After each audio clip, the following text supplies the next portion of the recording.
Last part में Orion ने गार्म को तो रिलीज़ कर दिया था, लेकिन उसे कंट्रोल नहीं कर पाया।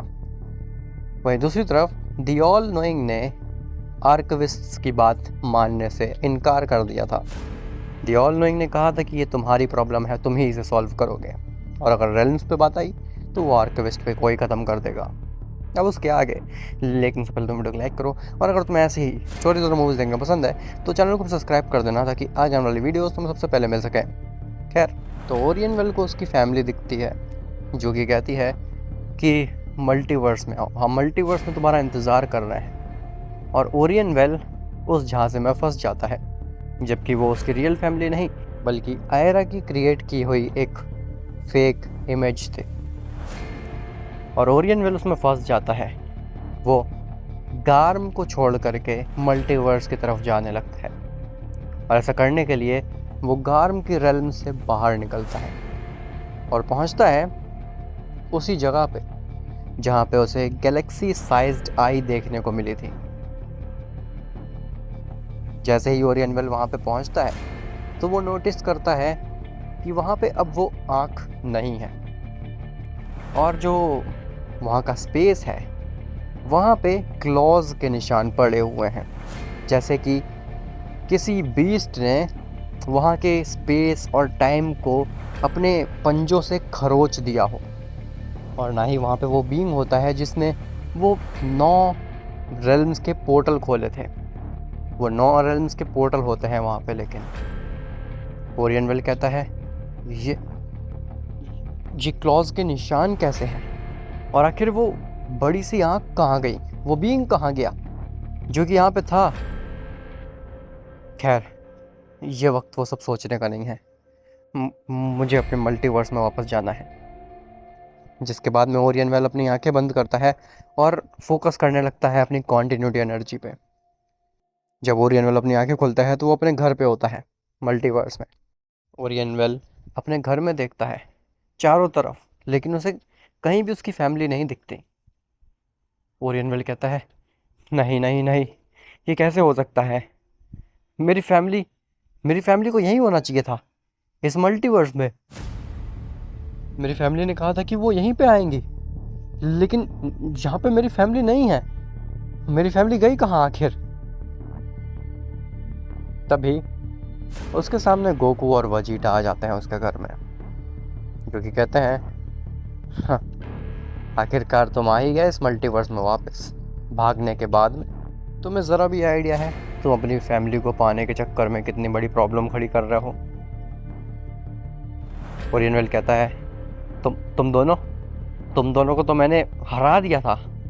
तुम दोनों को मैंने एक अलग डायमेंशन में फेंक दिया था, तुम वहाँ से बाहर कैसे आए? गोकू कहता है, हमारे लिए कुछ भी नामुमकिन नहीं है, वो सब छोड़ो। तुम रेल्म्स में गए थे और तुमने गार्म को रिलीज़ कर दिया है। क्या तुम्हें ज़रा भी आइडिया है उससे क्या हो सकता है? उससे ये मल्टीवर्स ख़त्म हो सकता है। फिर तो तुम्हारी फैमिली तो छोड़ो, इस मल्टीवर्स में जितने भी बीइंग्स रहते हैं उन सभी की फैमिली भी डिस्ट्रॉय हो जाएगी। तुम अपनी फैमिली के लिए सबकी फैमिली को ख़त्म नहीं होने दे सकते। मैं जानता हूँ कि तुम्हारे अंदर अच्छाई है, तुम बस अपनी फैमिली को वापस पाना चाहते हो। ओरियन कहता है, मुझे फ़र्क नहीं पड़ता है बाकी किसी से। मुझे अगर अपनी फैमिली वापस लाने के लिए रेल्म्स के ख़िलाफ़ या फिर उस सिस्टर्स ऑफ फेट के ख़िलाफ़ भी जाना पड़े तो मैं जाऊंगा, लेकिन मुझे अपनी फैमिली वापस चाहिए। फिर भले ही उसके बदले पूरे मल्टीवर्स की फैमिली डिस्ट्रॉय क्यों ना हो जाए, सभी डिस्ट्रॉयर्स, एंजल्स, इवन ओमनीपोटेंट भी ख़त्म क्यों ना हो जाए, वो कॉस्ट पे करने के लिए मैं रेडी हूँ। वजीटा कहता है, क्या तुम्हें सुनाई भी दे रहा है? तुम क्या बोल रहे हो? तुम्हें ज़रा भी आइडिया है अगर ऐसा हो गया तो फिर कितनी बड़ी प्रॉब्लम हो जाएगी? ऐसा बोल करके वजीटा ओरियन के कंधों पे हाथ रखता है और उसको कहता है, मेरी आंखों में देखो, तुम इससे बेटर हो, तुम ऐसे नहीं हो, हमारी बात को मानो, इस जिद को छोड़ दो।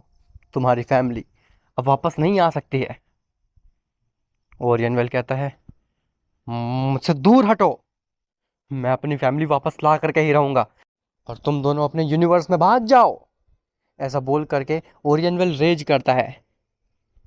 गोकू कहता है, वजीटा, मुझे लगता है कि ये ऐसे नहीं मानने वाला। इस बार हमें इसे वाकई में सबक सिखाना होगा। जिसके बाद में गोकू और वजीटा ये दोनों ही रेज करते हैं, और इस बार वजीटा भी गोकू के साथ में उसके कदम से कदम मिलाता है। गोकू सुपर सैयन 4, 5, 6, 7 ऐसे ऐसे करके अपनी फॉर्म्स को और पावर्स को मल्टीप्लाई करता जा रहा था। वही वजीटा भी सुपर सैयन 4, 5, 6, 7 करके गोकू को मैच कर रहा था। मानो कि वजीटा के पास में भी वो गॉडली और इमॉर्टैलिटी पावर्स आ गई हों।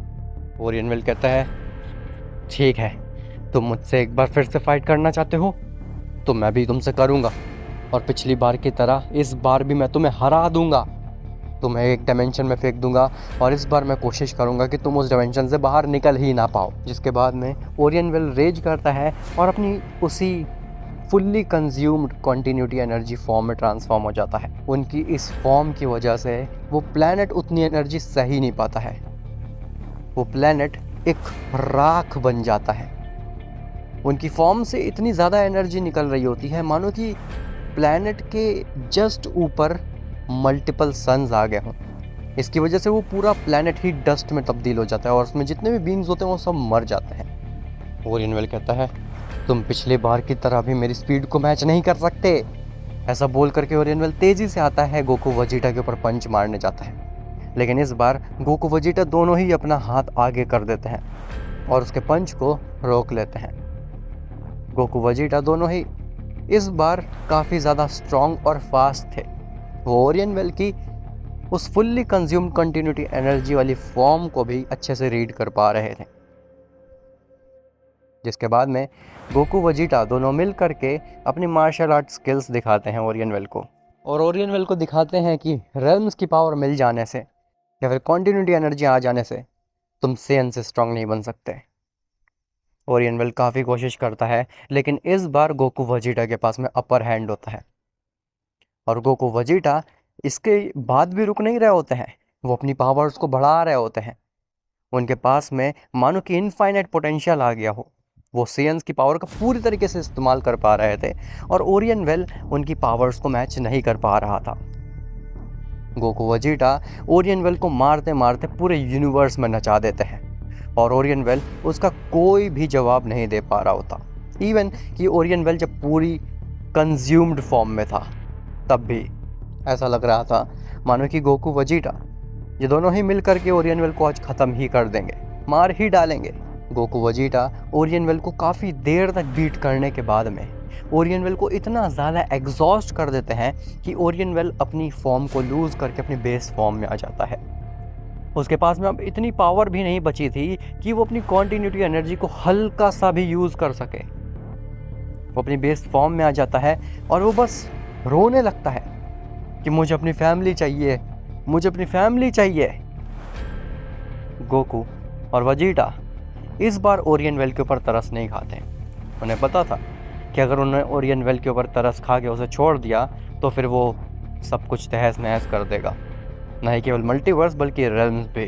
तो गोकू और वजीटा ये दोनों ही फाइनल कामेहामेहा रेडी करते हैं और कहते हैं, वैसे तो हमें तुम्हें मारना नहीं चाहिए ओरियन वेल, लेकिन तुमने हमारे पास में और कोई चारा नहीं छोड़ा है।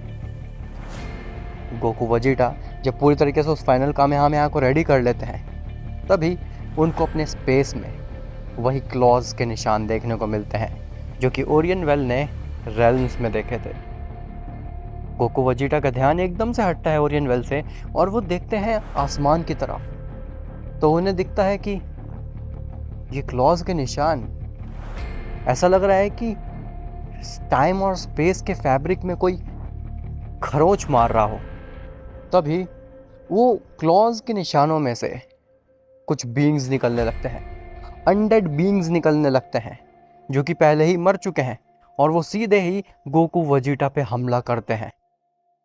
गोकू वजीटा ओरियन वेल से अपना ध्यान हटाते हैं और उन सभी बीइंग्स को मारने में लग जाते हैं। हालांकि वो बीइंग्स बहुत ही ज़्यादा वीक होते हैं गोकू वजीटा के सामने, लेकिन वो क्वांटिटी में बहुत ज़्यादा होते हैं।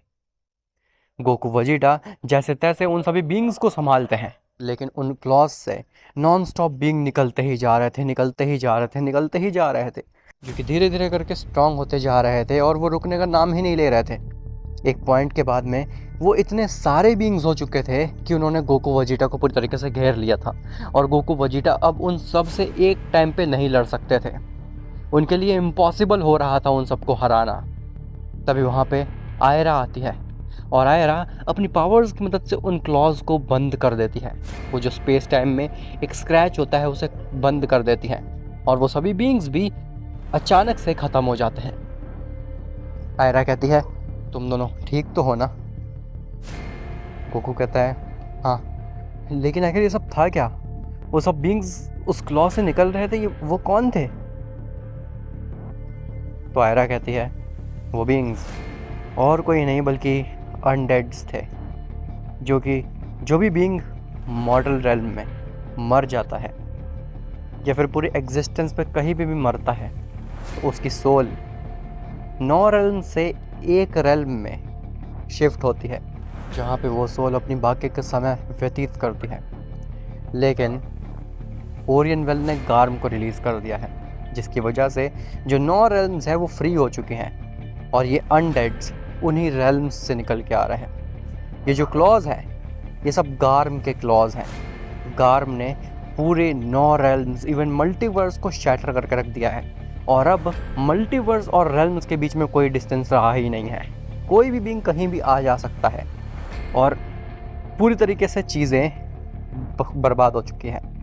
अब इसको ठीक करना नेक्स्ट टू इम्पॉसिबल है। और आखिर ओरियन वेल कहाँ पे है? वजीटा कहता है, उसे तो हमने हरा दिया था, वो यहीं पे था, आखिर कहाँ चला गया? उसे हम ख़त्म करने वाले थे, उतने में ये सारे अनडेड्स की आर्मी आ गई हमारे ऊपर। तभी एक आवाज़ आती है, मैं यहीं पे हूँ, मैं कहीं नहीं गया और मैं तुमसे डरने वाला भी नहीं हूँ। जब गोकू, वजीटा और आयरा पीछे मुड़ करके देखते हैं तो पीछे ओरियन वेल होता है और ना ही केवल वहाँ पे ओरियन वेल होता है बल्कि उसके साथ में गार्म खड़ा होता है, जो कि ऐसा लग रहा होता है कि ओरियन वेल से काफ़ी ज़्यादा खुश हो और वो ओरियन वेल का पेट हो। ओरियन वेल कहता है, अब मैं सीधे जाऊंगा सिस्टर्स ऑफ फेट के पास, उनको ख़त्म करके अपनी फैमिली को वापस लाऊंगा। ऐसा बोल करके ओरियन वेल गार्म के ऊपर बैठ जाता है। गार्म अपने पंजे की मदद से एक हवा में स्क्रैच मारता है और एक पोर्टल क्रिएट हो जाता है, जिसके थ्रू गार्म और ओरियन वेल चले जाते हैं। गोकू, वजीटा, आयरा भी उस पोर्टल के थ्रू जाने की कोशिश करते हैं, लेकिन वो पोर्टल बंद हो जाता है। आयरा कहती है, नहीं, अगर सिस्टर्स ऑफ फेट मर गई तब तो चीज़ें और भी ज़्यादा वर्स हो जाएंगी। सिस्टर्स ऑफ फेट के मर जाने के बाद में प्रेजेंट, पास्ट, फ्यूचर कुछ एग्जिस्ट ही नहीं करेगा। कोई भी बीइंग पास्ट में आकर के अपना पास्ट चेंज कर सकता है, हिस्ट्री चेंज कर सकता है, फ्यूचर चेंज कर सकता है, कुछ भी चेंज कर सकता है और इसकी वजह से इतना बड़ा केओस मच जाएगा कि फिर इवेंचुअली एग्जिस्टेंस को ख़त्म ही होना पड़ेगा। इसके अलावा और कोई चांस नहीं बचेगा एग्जिस्टेंस के बचने का। दी ऑल नोइंग भी इस मैस को नहीं संभाल पाएंगे फिर और सब कुछ तहस नहस हो जाएगा। गोकू, वजीटा, तुम्हें कुछ ना कुछ करके अपनी सेन पावर का इस्तेमाल करके उसे रोकना होगा सिस्टर्स ऑफ फेट को मारने से। अगर उसने सिस्टर्स ऑफ फेट को मार दिया तो सब खत्म है, फिर कुछ नहीं हो सकता। गोकू कहता है, हाँ, लेकिन हम रेल्म्स में जा ही नहीं सकते हैं, हमारे लिए रेल्म्स में जाना इम्पॉसिबल है, ये तो तुम्ही ने बोला था, तो फिर हम उससे फाइट कैसे करेंगे? तभी वहाँ पे सिद्रा और नेक्सी दोनों ही आते हैं। नेक्सी कहता है, आयरा, तुमने अपना काम बखूबी किया, अब तुम जा सकते हो। जिसके बाद आयरा वहाँ से बिना कुछ बोले चली जाती है। सिद्रा कहता है, हाँ, क्या आयरा को तुमने भेजा था इनके पास में? नेक्सी कहता है, हाँ, मुझे पता था, मैंने देख रखा था कि ये सीएन्स ही इस सिचुएशन से हमें बाहर निकाल सकते हैं, इसीलिए मैंने आयरा की मदद ली। लेकिन अब मुझे लगता है कि मुझे ही तुम्हारी मदद करनी पड़ेगी उस रेल्म में जाने में, ताकि तुम इस सब मैस को रोक सको। वजीटा कहता है, हाँ, आखिर ये सब चल क्या रहा है? सीधरा कहता है चिंता मत करो, सब समझ में आ जाएगा। अब आखिर गोकू और वजीटा कैसे उस ओरियन वेल और गार्म को रोक पाएंगे सिस्टर्स ऑफ फेट को मारने से? और क्या दी ऑल नोइंग अभी भी कुछ नहीं करेंगे और हाथ पे हाथ रखे बैठे रहेंगे, देखते रहेंगे एग्जिस्टेंस को तबाह होते हुए? पहले से तुम्हें पता चलेगा नेक्स्ट पार्ट में। और हाँ गाइज, मैंने बोला तो था कि मूवी आएगी 26 फरवरी को, लेकिन एक्चुअल में मैं किसी काम में फंस चुका हूँ जिसकी वजह से मूवी डिले हो गई। ये एक सैड न्यूज़ है, लेकिन एक गुड न्यूज़ भी है। वो ये कि जो मूवी है वो 1 मार्च को आएगी। और केवल यही नहीं, बल्कि मार्च के मंथ पे 2 और मूवीज़ आएंगी। तो मार्च के मंथ में रेडी हो जाओ, क्योंकि बैक टू बैक मूवीज़ आएंगी और काफ़ी फन आएगा। तुम्हें ज़्यादा वेट करने की ज़रूरत नहीं है मूवीज़ के लिए। और अब से मैं कंसिस्टेंट भी रहूँगा अपने चैनल पे, तो हर एक दिन या 2 दिन में तुम्हें मूवीज़ या फिर वीडियोस देखने को मिल जाएंगी। अभी कुछ समय से मैं इनकंसिस्टेंट चल रहा था, मैं वीडियोस काफ़ी डिले कर रहा था क्योंकि मैं थोड़ा सा मोटिवेशन खो चुका था, लेकिन अब मुझे मेरे अंदर मोटिवेशन वापस आ चुका है। Thanks to you all guys, क्योंकि तुम्हारी वजह से मेरे को मेरे बुरे वक्त में भी मुझे काफ़ी अच्छा फ़ील किया। तुम्हारे अच्छे कमेंट्स पढ़ के मुझे काफ़ी अच्छा लगा। और अब मैं क्योंकि पूरी तरीके से मेंटली फ़िट हो चुका हूँ, मेरा मोटिवेशन वापस आ चुका है, तो अब मैं पहले की तरह ही बेहतरीन से बेहतरीन मूवीज़ और स्टोरीज़ लाऊंगा, वो भी रेगुलरली। और इसी के साथ साथ सेकंड चैनल पे भी मैं कुछ धमाकेदार करने वाला हूँ, जो कि तुम्हें 1-2 दिन में पता चल जाएगा। खैर, तो मिलते तुमसे नेक्स्ट पार्ट में, तब तक के लिए बाय बाय।